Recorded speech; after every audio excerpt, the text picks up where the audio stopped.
우리의 몸은 정확합니다. 우리가 어떤 거에 시간과 에너지를 쏟았느냐가 우리의 삶을 결정하고 다 드러나요. 여러분은 이제 여러분의 악순환을 끊기 위해 무언가를 시도할 겁니다. 그러면 고통스러울 거예요. 왜냐하면 지금까지 공급되었던 어떤 활동들이 멈추었기 때문입니다. 아까 말씀드렸던 것처럼 데이비드의 뇌 입장에서는 하루에 2시간 미디어 시청이 기본값입니다. 그런데 이거를 딱 중단해 버리는 순간 뇌는 고통스러운 거예요.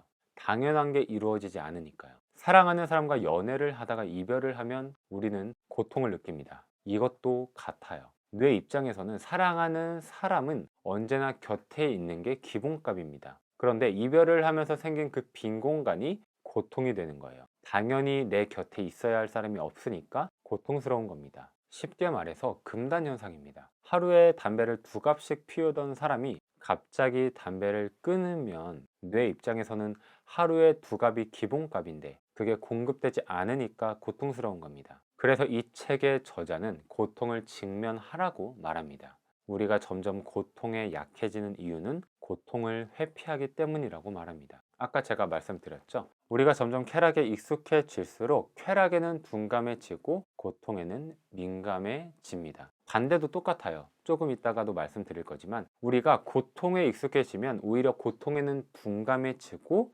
쾌락에는 민감해집니다. 그래서 우리의 목표는 사실 쾌락과 고통의 시소가 있다면 고통 쪽으로 살짝 기울어진 상태를 기본값으로 만드는 것이 우리의 목표입니다. 그래야 작은 쾌락에도 크게 반응할 수 있는 상태가 되는 거거든요. 뇌 리모델링 133 법칙 강화. 첫 번째, 건강한 고통으로 건강한 쾌락을 불러오자. 도파민이 나쁜 게 아닙니다. 도파민을 가장 건강하게 분비하게 하는 활동은 바로 운동입니다. 운동을 하면서 느끼는 적당한 고통은 우리에게 건강한 쾌락을 불러옵니다. 우리가 꾸준하게 운동을 하게 되면 우리의 쾌락과 고통의 저울은 고통 쪽으로 약간 기울어진 상태가 되는 거예요. 그 상태가 기본값이 된다면 약간의 쾌락으로도 크게 반응할 수 있는 겁니다. 고통에는 둔감해지고 쾌락에는 민감해지는 상태. 우리는 이 상태를 기본값으로 만들기 위해서라도 꾸준히 운동을 해야 하는 것입니다. 그런데 문제는 우리가 스마트폰으로 너무 쉽게 도파민을 얻을 수 있게 된 거예요. 또 하나의 문제는 그렇게 스마트폰으로 지속적인 도파민을 공급받게 되면 그게 디폴트 값이 되는 겁니다. 그러면 스마트폰을 사용하는 시간이 늘어나게 되겠죠. 결국 우리의 실제적인 현실에서의 신체 활동은 줄어들고 결국 정신적으로 육체적으로는 점점 약해지게 되는 겁니다. 이 책에서 저자는 그래서 이렇게까지 이야기를 해요. 최근에 우리가 섹스에 집착하는 이유는 마지막으로 남은 최후의 신체 활동이기 때문이다. 이제 마음 챙김입니다. 이 책에서 말하는 마음 챙김을 간단하게 이야기하면 고통을 받아들이라는 것입니다. 여러분이 스스로 내가 내 삶에 끊어내야 할 악순환을 깨닫고 어떤 활동을 줄이거나 중단했을 때 찾아오는 고통을 인내로 받아들이라는 것입니다. 우리는 이제 왜 고통을 느끼는지 알게 되었어요. 어떤 원리로 고통을 느끼게 되는지 알게 되었습니다. 마음 챙김의 본래 의미는 우리 뇌가 무언가를 하는 동안에 판단하지 않고 바라보는 능력을 가리킵니다. 따라서 우리의 뇌가 고통으로 해석을 한다면 그 고통을 피하려고 다른 쾌락 대상을 찾는 것이 아니라 그 고통을 인내로 받아들이는 것입니다. 우리는 이제 이 원리를 알았으니까 이렇게 생각할 수 있는 겁니다. 고통을 느끼고 있다면 내가 지금까지 기본값으로 공급해왔던 것들을 중단했기 때문에 느끼는 고통이구나. 그런데 내가 이것을 끊어내야 더 건강한 삶, 내가 원하는 삶을 살 수 있기 때문에 나는 내 의지와 의도를 가지고 끊어낸다. 이렇게 선포해야 할 것 같습니다. 마지막으로 시지각화입니다. 제가 지금까지 읽었던 뇌과학 책 중에서 시지각화를 가장 쉽게 설명한 책인 것 같아요.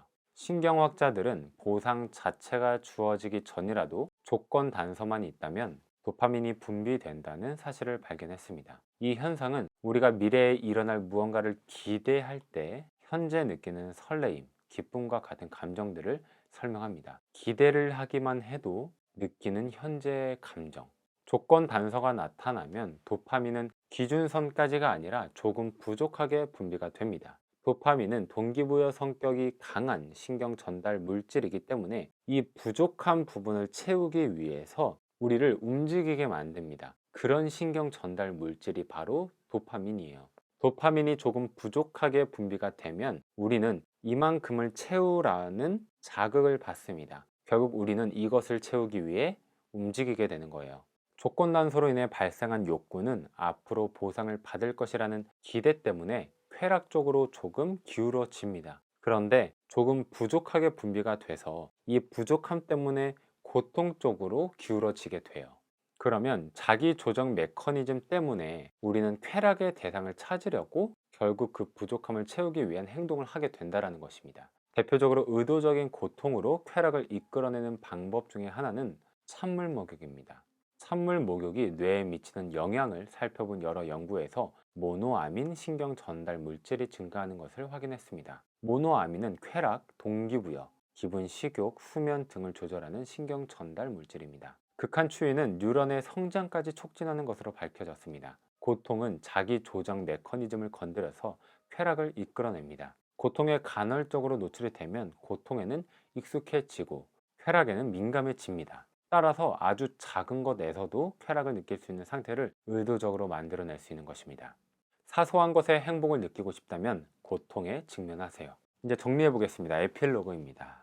저는 결국 우리의 삶에서 중요한 건 무엇에 중독될 것인가, 무엇을 의존할 것인가 같습니다. 저는 중독될수록 의존할수록 우리를 자유하게 하는 것이 있다고 생각합니다. 그리고 저는 표현이 다를 뿐이지 중독이나 의존, 이게 몰입과 다를 게 없다고 생각해요. 여러분이 원하는 삶과 목표를 위해 중독되면 좋은 것들이 무엇인지 한번 찾아보세요. 내가 의존하면 내 삶에 이로운 것이 뭐가 있을지 한번 생각해 보세요. 그런 활동들로 우리의 삶을 채워간다면 우리는 많은 노력 없이 원하는 것들을 이룰 수 있을 겁니다. 저는 이 원리를 이해하고 적용해서 삶의 목표를 이루어내는 것을 뇌 리모델링이라고 표현하고 있습니다. 내가 원하는 삶의 모습이 분명하다면 그걸 위해서 내가 지금, 오늘 해야 할 것들을 기본값으로 내 삶을 채우는 것, 이게 바로 뇌 리모델링의 핵심입니다. 제가 이 도파민 네이션에서 딱 한 가지의 키워드를 잡으라고 하면 도파민 중독보다 무서운 디폴트 값 재설정입니다. 그래서 마지막으로 이 부분만 짧게 정리하고 영상 마무리 하겠습니다.